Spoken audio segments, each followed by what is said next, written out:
Alrighty, Likutei Moharan. Torah Yud Aleph, right? Yeah. Okay. So after we're holding today Basif Daled, after we explained it that through the Shmiras Habris, a person comes to true humility and be mevatel his covered, vis-a-vis the covered of the Kodesh Baruch Hu.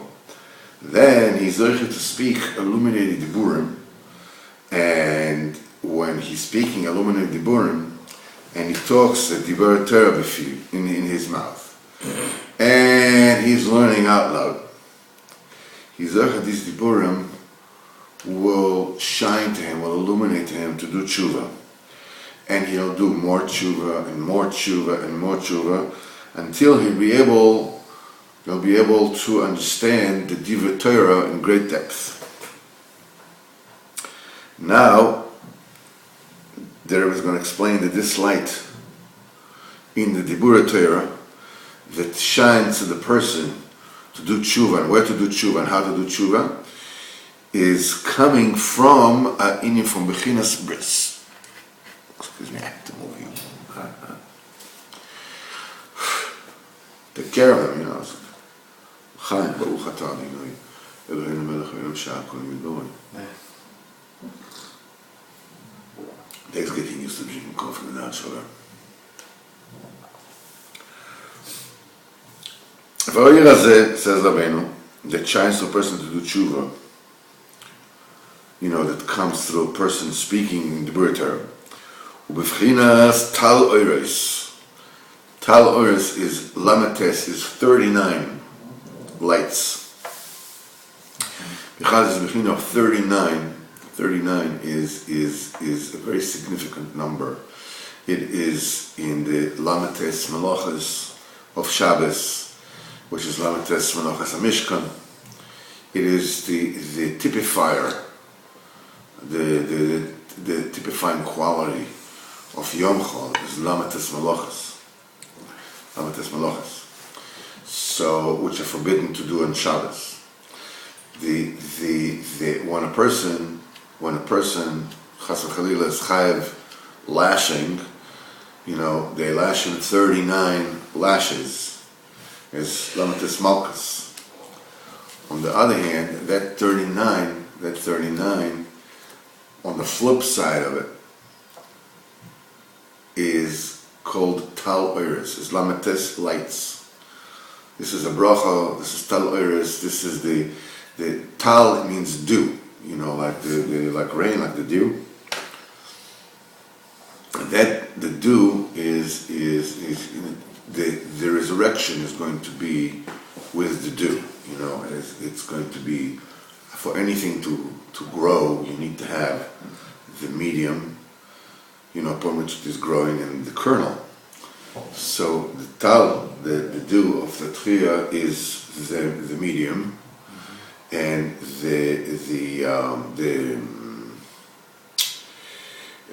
that microscopic tip, or the microscopic tip of the bone of the back of the neck, that's the kernel. Yeah. And it's going to, in the tal tchiyah, it's going to grow into a full person. The B'chinas tal oires, and these tal oires are included in the vav of kavod. They're in the vav. Without it, it's kaved. It's heavy. Kavad peh. The mouth is heavy. It's tal oires. B'chinas. This is what it says in Iyov. In kol elef alkel pa'amayim shaloshim gava. All this. What is he saying here?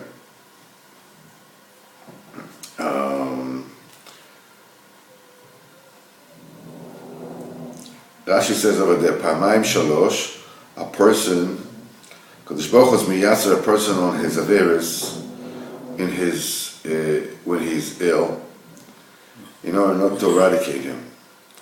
And if a person will keep on making Kodesh Baruch Hu angry, he should be worried from Gehenna and the Misa. Shene'emar, as he said, V'la'aba lo shivena. But, twice, 3 times, fine. The fourth time is the third strike.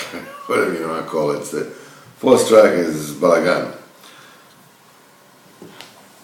And what is alluded to in this pasuk, Pa'amayim Shalosh, twice, 3 times. And Pchinas Tal Oiris.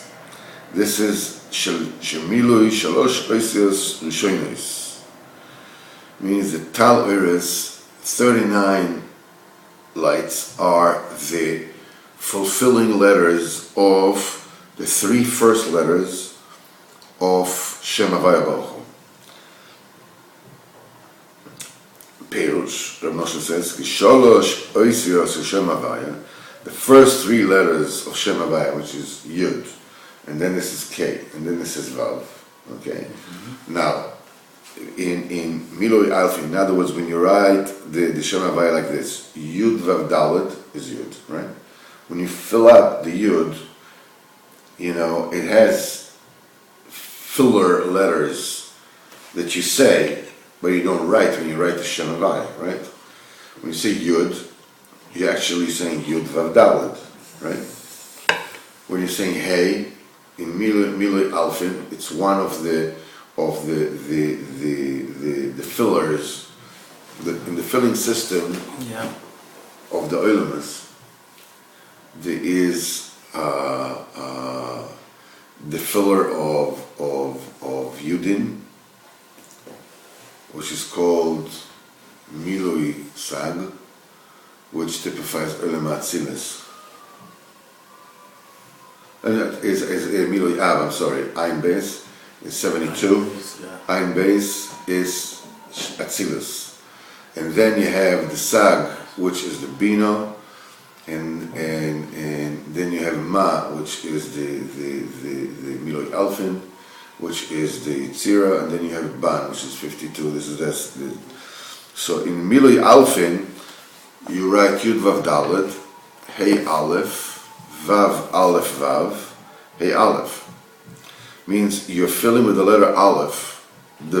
So the first 3 letters would be Yud Vav Dalet, Hey Aleph, Vav Aleph Vav. The first 3 letters of Shem Havaya.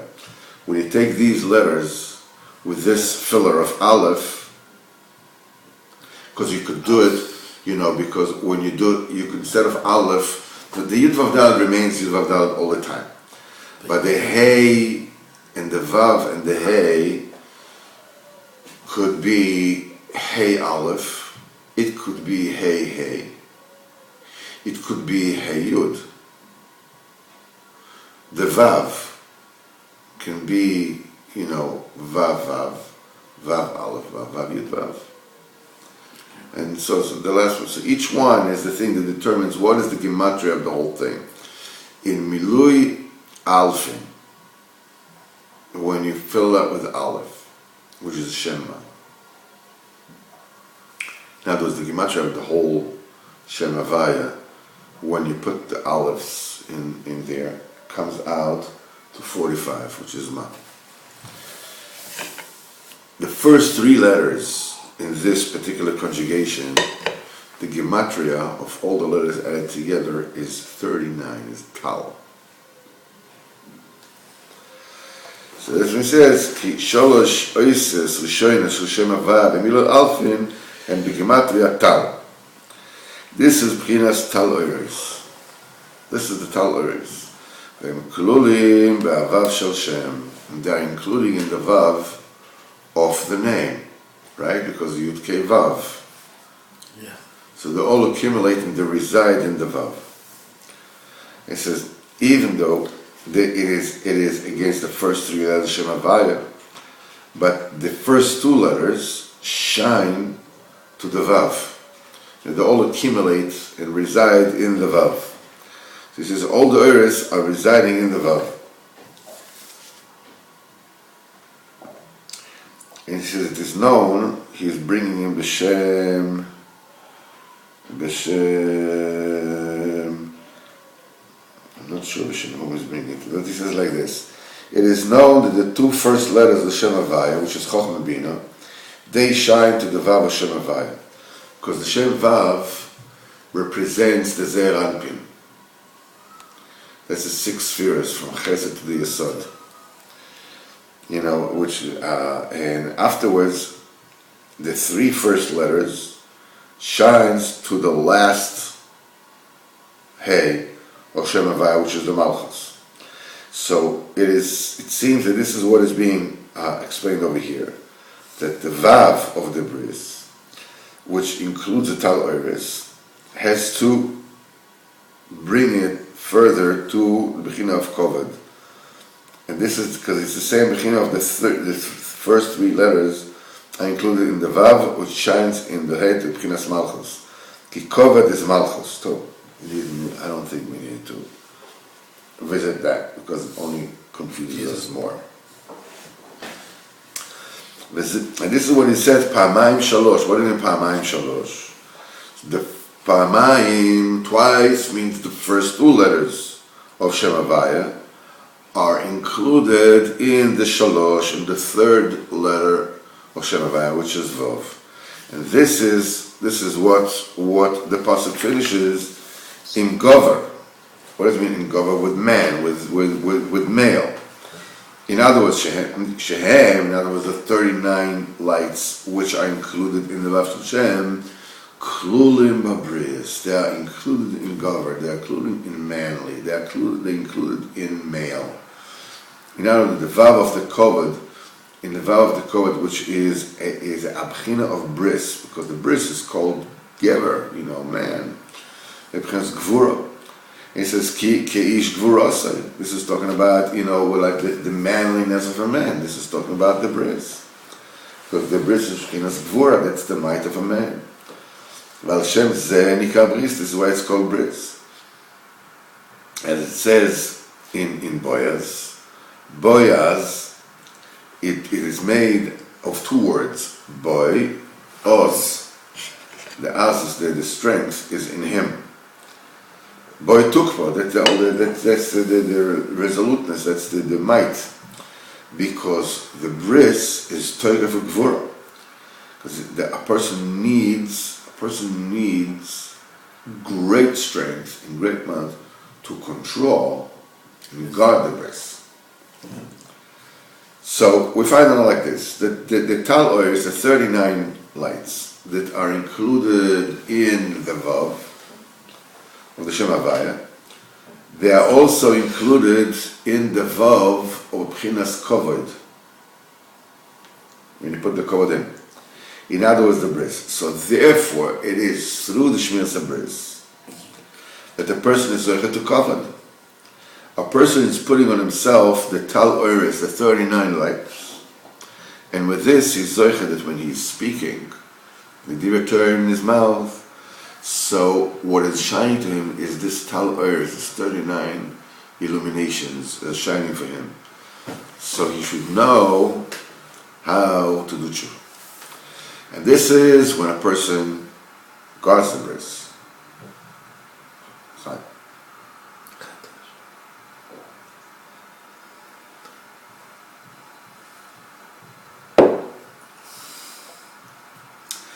About she'en shomer bris, but when a person lo aleinu doesn't guard the Bris, umekalkel a Tal Oiris, and he spoils, he ruins the Tal Oiris. Mamshich al atzmai ol parnasa, he pulls upon himself the yoke of parnasa, hainu Tal Malachas, the 39 Malachas. In other words, the 39 Malachas that are forbidden on Shabbos, which include in them all the 39 businesses and all the malachim and all the whatever it is, that person does. And when the yoke of parnasa falls on a person, he has to do very, very hard labor, to get his parnasa, because he ruined the 39 of the Tal Oiris. So the Tal Oiris for that person has flipped over to become Lamates Malachas. And now there was and as a raya, as a proof that through the Gama Bris, a person loses parnasa, it wouldn't be easily accessible to it, and you have to work hard. It is said in the Zohar, Man the Zohar Pirur de Mahnahama. anybody who throws breadcrumbs. A news about the poverty chases him. How much more so somebody who throws away crumbs of a brain. In other words, that he gets out brain drops, levatolo, and he damages the bris. That poverty will chase him. This is what it's saying in the bris is boy us. In other words, in him is included the two bechinas of bris. Hainu lamates eires. In other words, the 39 lights. Yishem bris. Lamates melochas and 39 melochas misha poigim boy. Whoever it is that blemishes the bris. Ki az imakoyle, when you for cheshbon the mathematical value of the word az, which is ein zayin, is 77. Imakoyle, in other words, you include the letter itself as another. And it's number 1. The gematria is 78. Is gematria shne panim tal, twice 39. 39 plus 39 is 78. The two bechinas of tal.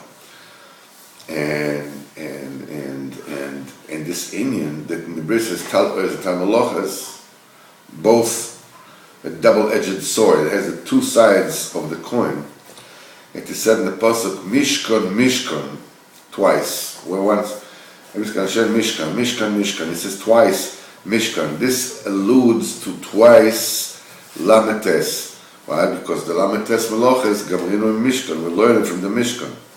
Where do we learn that the Lametes Meloches a person is not supposed to do on Shabbos?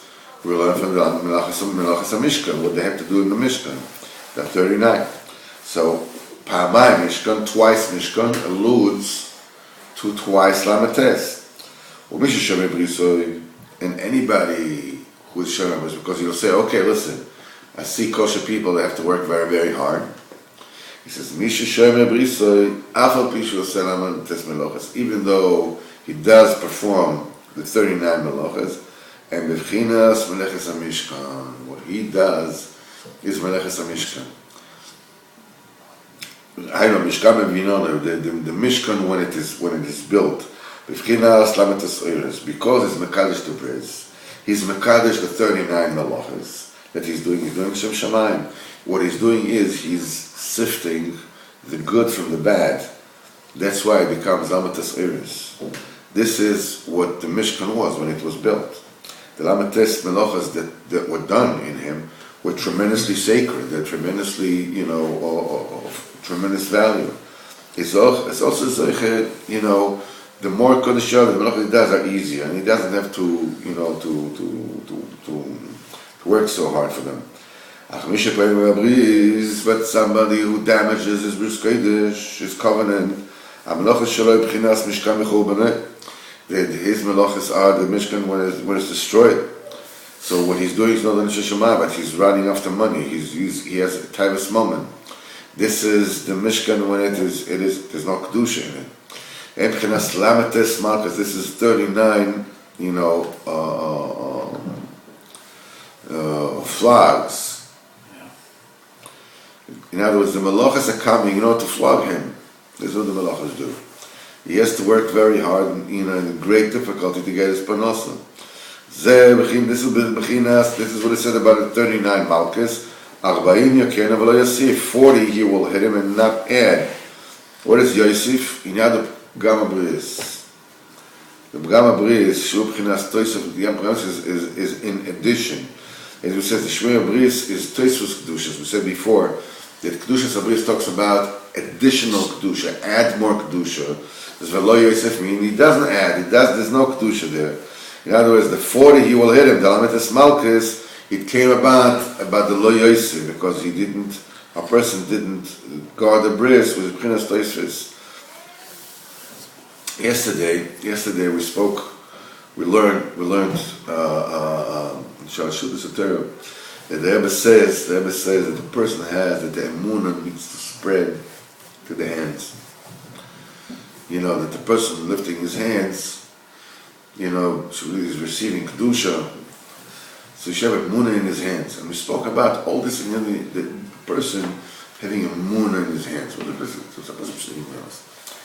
So someone asked us, what do you mean a Munah in his hands? And it's like, you believe that when you lift your hands and you're showing Kedusha, what do you mean you have a Munah in your hands? Yeah. So the Munah in the hands means that you believe that not only what you do is Kodesh, but you yourself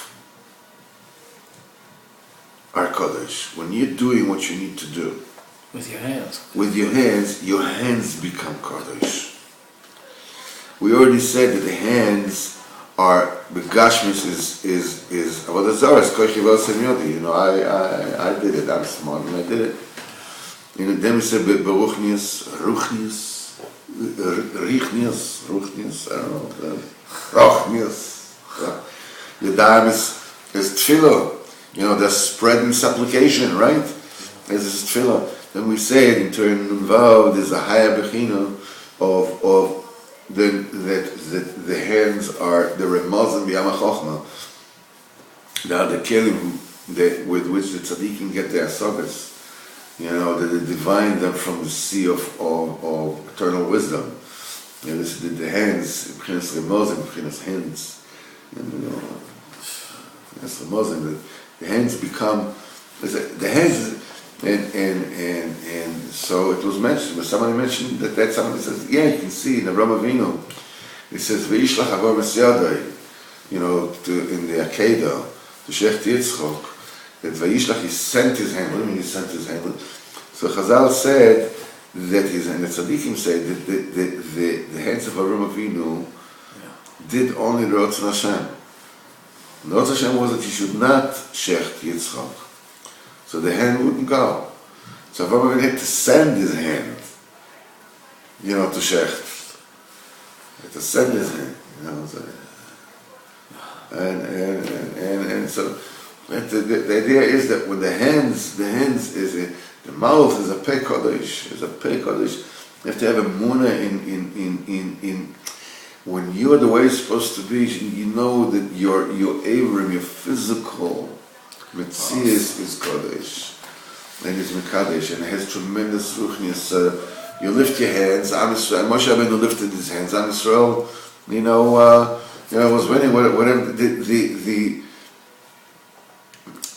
So it's very interesting that Rashi says what the hands of Moshe Rabbeinu. When he lifted his hands, then Am Yisrael is gaining on Amalek. When the hands are down, the Amalek is gaining on Am Yisrael. Rashi says, what? The hands of Moshe are doing Milchama only when Am Yisrael are looking to Avim Shebashamayim, then they're winning. That means that the Adam of Moshe maybe are not doing the Milchama, but what is that are doing is they're lifting the hearts of Am Yisrael to HaKadosh Baruch Hu. This they are doing. And he says, what? The hands of Moshe are doing Milchama? Only when Am Yisrael is lifting their eyes to their Father in heaven, what is it doing in heaven? The hands of Moshe, when Moshe lifts his hands, the Gashmis of Moshe Rabbeinu. That's one of the words I remember from Lez Shlomo Meshik. He said, somebody spoke about Reb Nosson. People spoke about Reb Nosson. He was a tzaddik and tzaddik Elyon. So somebody said, "What are you talking about? I myself saw him eat lokshen mit kez. I noodles with cheese." So Mr. says, I said, "What do you think, Moshe Rabbeinu? He gets lokshen mit kez." Didn't eat cheese with noodles. He also had cheese with noodles. I said, Moshe Rabbeinu was Gashmis, he was a man, But the Kedusha, Atzuma, was an unbelievable Kedusha. But there was a body there. Obviously, there was a body there. The Yedei Moshe was so sick when he lifted his hands up. Am Yisrael lifted their hearts to Avim Shebashamayim. I mean, the hands, the emunah in the hands itself. Kal v'chomer, the covenant. Kal v'chomer, the Osbus Kodesh, which is, Chos you can see, what comes out of it is tipei moich mamish. As bevadai, ve'im yirkenu v'yosef. Ta-da, ta-da.